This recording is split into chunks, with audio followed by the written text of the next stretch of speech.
closure itself, especially have a powerful built-in macro system and semantics and evaluation rules of macros. But today we are trying to dig deeper, a little bit deeper, and see what we can and what we cannot do without macros themselves. There are two differences between lambdas and macros from the evaluation strategy, from the reduction strategy, and from the semantics, which are actually synonyms. First of all, lambda has its own context, the context of its creation, and that's why it calls closure as a closure object, and it evaluates its own body in this context of creation of lambda. Otherwise, macros evaluates its body in the context of the call. And the second difference is more easier to understand, that macros do not evaluate their arguments, and lambdas evaluates their arguments before call. But which tricks can we do? First of all, let's look to the macro OR. As we decided earlier, OR should be a macro because it has not to evaluate their own arguments. Actually, that's why we cannot implement OR as function, because if first logical true value argument should stop the evaluation of all other arguments. But let's try to do this thing. Let's create very simple OR function having only two arguments and with very simple body. If A then B, else true. Logically it's right, because if A is true, then we return true. Otherwise we return B. It doesn't matter is it true or false, and so on and so forth. But the call of this OR function we will do on the quoted arguments, of the quoted input arguments, and that's the trick. While every lambda evaluates the input values of arguments, we can make an extra quotes of them, and that's preventing them from the evaluation. So these value actually will pass to the A and to the values A and B. Not that Boolean values false and true here, but that real lists.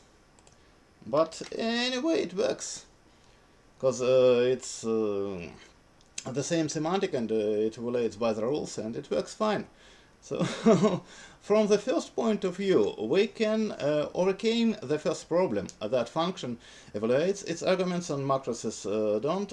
We can quote all the arguments of function, or even more, the creators of language can give us a special syntax rule.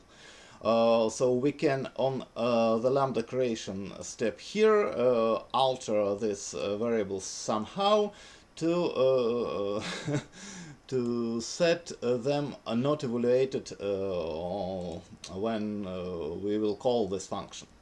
Or we can do it this way every time on calls.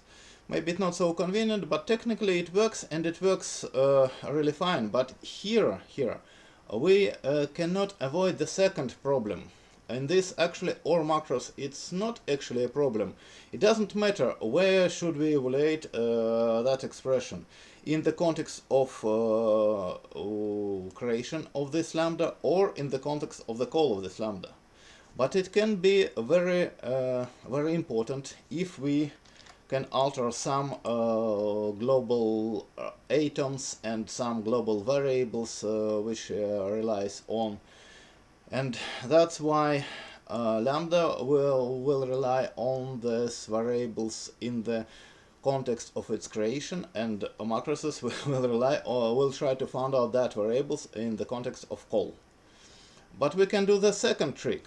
We can alter this OR function and create OR2, my OR2, the same two arguments, and actually it doesn't evaluate anything. This second function, it creates a body for the further evaluation, because closure, as all other lists are homoiconical, has a homoiconicity, so the code is data and data is code. we can create a lambda which will not evaluate anything, but this lambda will create some object, some form, some S expression, maybe a big one, maybe a very complex one, for the first evaluation.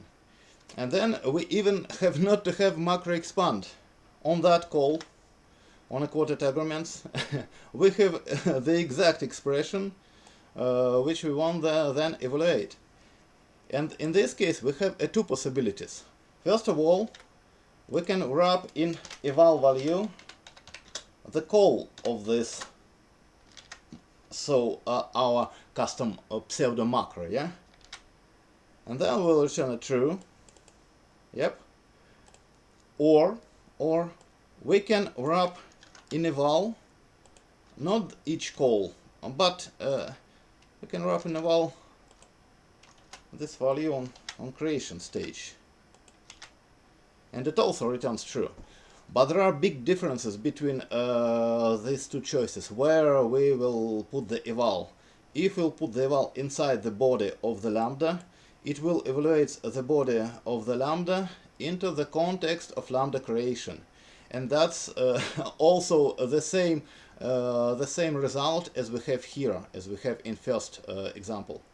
But if we will move all these evaluations on the call side, that will allow us to rely in this form. If this form will hold some symbols, some variables, they will be taken from this local context of the call of this expression, not from the context of this lambda. And actually, that's a way, is a formal way how we can simulate macros without macroses. Actually, first of all, we have to have a lambda which creates not an evaluated value, but creates an expression for further evaluation. First of all, second thing, we have to make the calls of such type of lambdas with quoted arguments for passing this unevaluated, yep. And the third point, we have to wrap it in eval form here on the colon stage. So that's why I can share some maybe controversial or maybe provocative opinion that we can avoid of macroses into the closure code and use such type of approach. But of course it's not very convenient. We have to have eval every time, and I know that ClojureScript doesn't have eval in its special form list and so on and so forth. But technically speaking, that's a real way, a possible way how we can emulate the macros' behavior without them. So, see you on the next snails.